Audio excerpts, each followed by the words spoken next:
محترمو علماء کرامو طلباء کرامو محترمو حاضرینو تاسو مونږ ټول یو لوی شخصیت یو عظیم شخصیت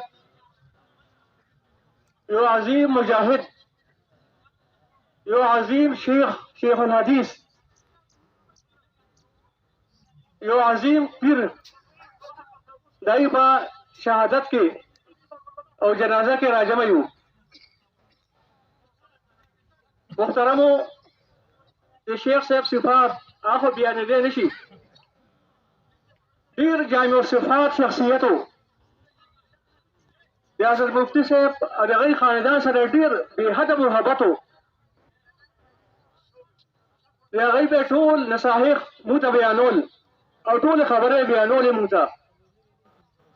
د هغې دا وجود ډېر قیمتي سرمایه وه د ملت اسلامي لپاره یو لوی سرمایه وه او د هغې دا شهادت د هغې دا وفات امت مسلمه لپاره یو غټ نقصان وشو دې قحط الرجال زمانه کې چې ډېر بل شان وخت راغلی د هغې دا وفات کېدل دا شهادت امت مسلمه لپاره لوی چې کوم دی تاوان وشو بس لیکن دې وخت کې موږ اوس صبر کوو د صبر مظاهره به کوو الله تعالی چې کوم ظالمان دي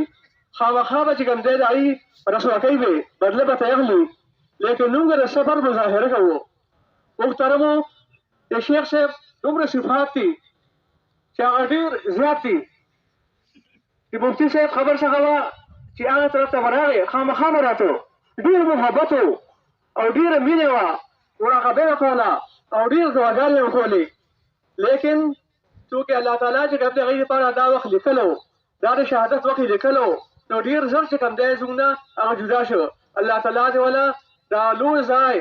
دا قبر چې کوم دی د انواراتو نه ډک وګرځوي دا څومره کسان چې تعزیت لپاره راځي یا جنازې لپاره راغلي دي یا وروسته به راځي الله تعالی دا ټول چې کوم دی دا راتل قبول وګرځوي الله تعالی زموږ لپاره صدقه جاریه وګرځوي وصلی الله تبارک وتعالی